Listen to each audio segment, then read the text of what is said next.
Hey friends, welcome back.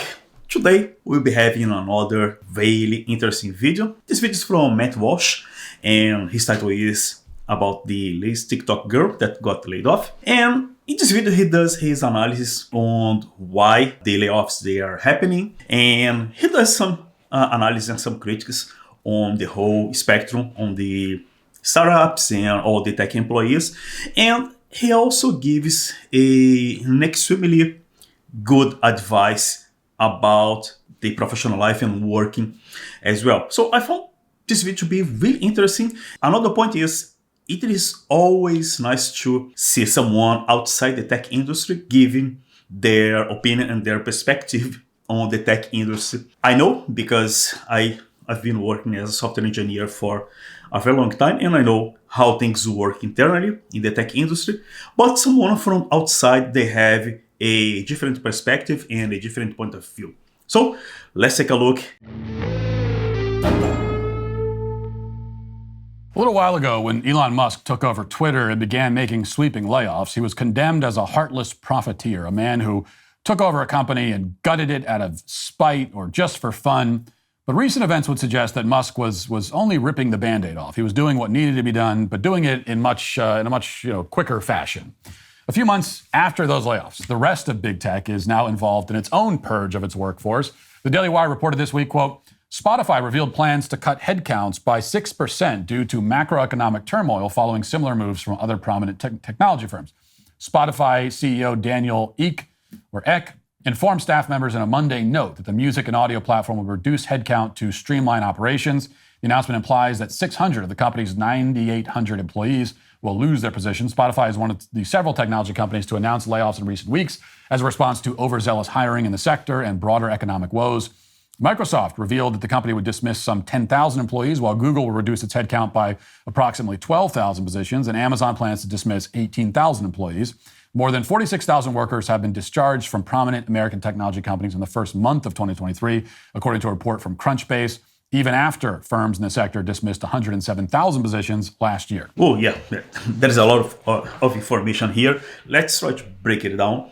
And the first thing is that I think I'm aligned with him whenever he said about Elon Musk, and I truly believe that was a good choice, and that was the option that Elon Musk took on trying to, and in his own words, to rescue Twitter and make the company profitable. And the same thing has been happening to all the other tech companies, or at least the big tech companies. They are all trying to cut their people in order to have some money, or in order to prepare for the incoming recession as they are foreseeing it. And I also have on my channel here a video about the layoffs, so take a look. I'm gonna link somewhere around here.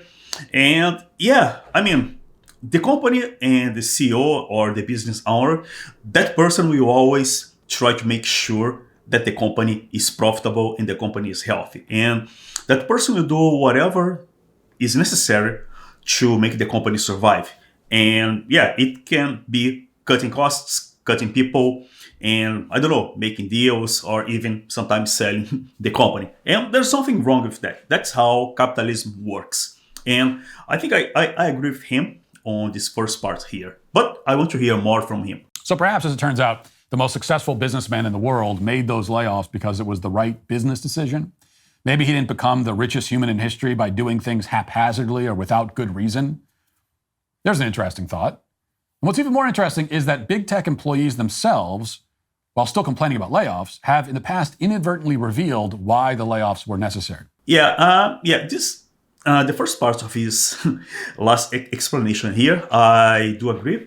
So as I said before, these people, they are extremely smart and they know how to conduct business. So these decisions, they were not taken out of the blue, so they were well thought, as I believe. But the second part, where he said that the company's employees, they were showing why the layoffs were necessary, and this is the part where I was really curious about to hear more from his perspective. Case in point, Nicole Tsai, who's a partner services program manager at Google, or I should say, a former partner services program manager at Google. Tsai, like several infamous examples from the Twitter ranks, enjoyed posting these insufferable day in the life videos to TikTok where she documented her exploits throughout the day, which mostly consisted of bragging about all the perks that she enjoyed as a big tech minion.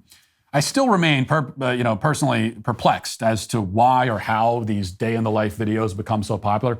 I can understand watching such a video about somebody who lives an interesting life and does interesting things, like maybe a day in the life of a scuba diver who explores shipwrecks, or of a scientist on a remote research station in Antarctica, or even one of those guys who repairs power lines 150 feet up. Like, I'd watch that.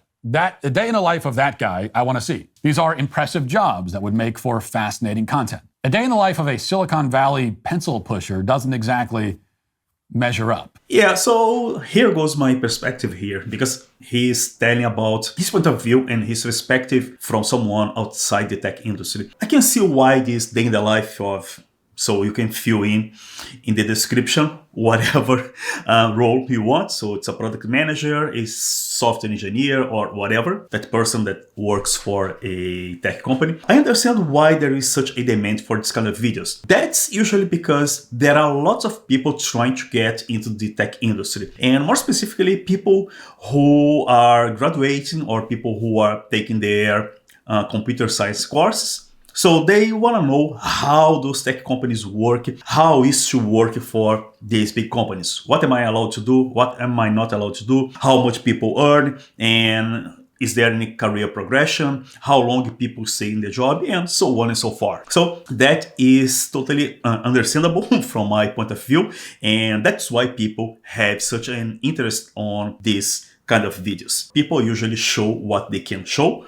So I'm pretty sure there are many policies and people sign NDAs and a bunch of other stuff, so they can only show a few things or a few parts of the company. As per the other opinion that he had about some other videos that would be interesting, I would say that yes, I agree with him as well. So there are things that are more interesting than looking at someone sitting on a desk and typing something on the keyboard. Yet even so, Nicole Sy posted this. Here it is. Day in my life working from the Google LA office. I always grab some candy from the reception before heading in. This used to be an old aircraft hangar, so the decorations hanging from the ceiling kind of looks like an aircraft flying in. Before it was a Google office, this aircraft hangar belonged to Howard Hughes, so there's tons of memorabilia. Next, I'm gonna pass by these art installations. They're a really good photo op, or you can sit in there and get some work done. I'm gonna head to the coffee shop to grab some coffee and a fruit cup since I missed breakfast, and then I'm heading over to this butterfly themed room to take my first meeting. Then I'm gonna head over to the confetti room to take my next meeting. It's so sparkly and beautiful in here. I love that a lot of our rooms are themed. Then I'm gonna grab my two favorite drinks, which is this green tea and coconut water. Next, I'm gonna go upstairs and grab some lunch. They always have pizza and a variety of different vegetables and meat. The food is always really good, and of course, everything you see in the office is free. On my way out of the cafe, I ran into a doogler, which is a dog googler, and ran into some ghosts. When they were renovating the office, there were a lot of spooky stories from the crew, so there's a whole area in the office where you can listen to them. Then I got more work done and headed over to the massage chairs to wrap up my day. Let me know what you want to see next. Yep, just gonna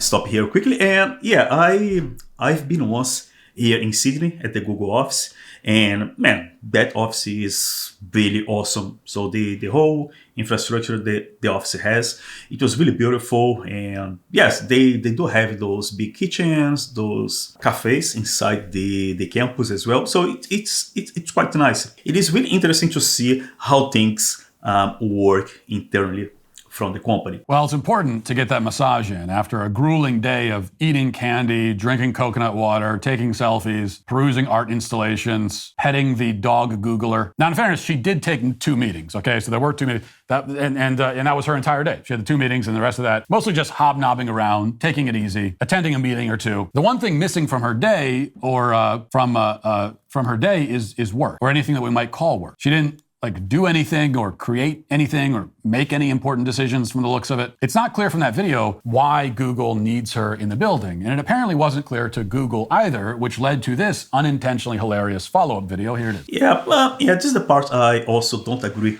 with him. People will only show what the company allows them to show. For example, I bet people are not allowed to show meetings or documents or even film themselves working, typing on a computer, or even solving a bug. So the company will definitely not allow that because that's company's property and some documents, they are confidential, they're classified, so people cannot share them and should not share them on the internet. So what people can do is people can show all the common areas, the outside, the kitchen, and all the small perks they have during the day. Another point is that I also don't believe that someone or some employee would be able to have these days on every day. So the person will never work. It doesn't work that way. So people, as far as I know, what people usually do is they will record these videos whenever they come to the office at lunchtime or during some breaks that they have. I don't know, so maybe 15 minutes or 10 minutes that people go to the toilet or something like that. So, yeah, but I do understand where he comes from, because if we change the perspective and look to a more traditional company or a more traditional workflow where people just go to the office in the morning and they keep stuck in there for the whole day and they only have, I don't know, half an hour to lunch. And yeah, so that's completely different working for a big tech company and also working from, let's say, a bank, for example. A day in my life getting laid off at Google. So I woke up to this really ominous text from my boss, and I honestly had no idea what it was going to be about. So I called her the minute I woke up and saw this, and she told me to check the news and my email. So I rushed downstairs to find out that I had lost access to basically everything. I couldn't log into my email or even check my calendar. I called my boss back, and we just sobbed over the phone because she was also finding out about my layoff for the first time today too. I started getting calls from a bunch of my coworkers and started finding out who else was let go on my team and some neighboring teams as well. But I think the worst part is that it seems like no one was consulted on this decision and everyone was just finding out about the layoffs at the same time. It just felt like a really bad game of Russian roulette, and there was no consistency around who was let go. It was also not performance-based, so it just felt really random. I opened up LinkedIn, which honestly was not great for my mental health. There were so many people who were in the same boat that were both equally as shocked and blindsided, but it did help me feel a little less alone. Honestly, I spent so much of the day crying that I just felt so tired from being sad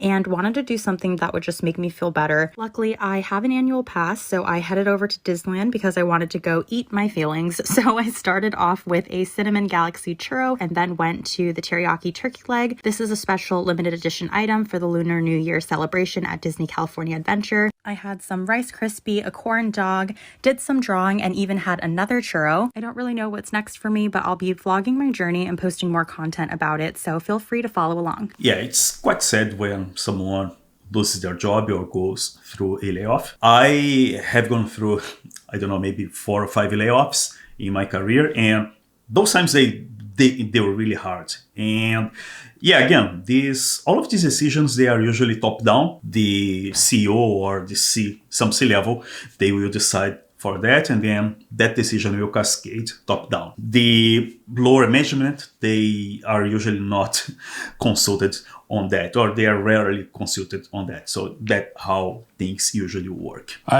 First of all, she says that the layoffs were a really bad game of Russian roulette, which seems to suggest that there's such a thing as a good game of Russian roulette. The whole point of Russian roulette is that someone dies at the end, so it's going to be a very bad day for someone at least, although maybe not for you, so okay.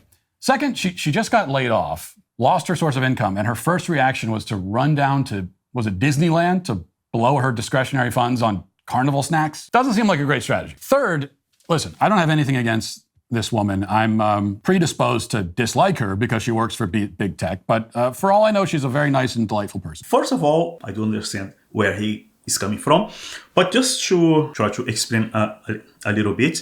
So she just went and got laid off, and well, there was nothing else she could do, and she decided to just go to Disneyland and clear her head. And according to him, that was not a good strategy, which I do understand. But the thing is, people who works for these big tech companies, they usually get some financial benefits. For example, people usually get a sign-on bonus, which is some money that they get whenever they sign the contract. It can be, I don't know, $1, $2, $5, $10,000. I'm not sure how much exactly, but they do get that money. Besides that, the salary is usually really good. So people, they also have the opportunity to save money. And another point is that they also get some equities or stocks or whatever people want to call that, which is some extra cash as well that they that they get during, I don't know, maybe it's a 4-year time to vest. Lastly, in this case where there was a layoff, Google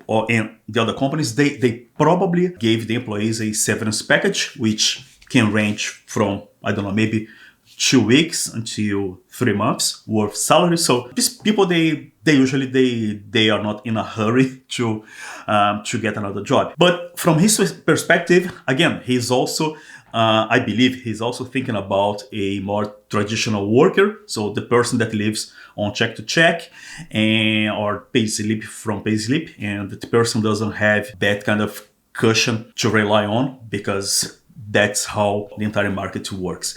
And now he's giving some advice here, which is something really amazing, and I totally agree with his points. And let's hear from him. Nicole learns, and all younger people learn.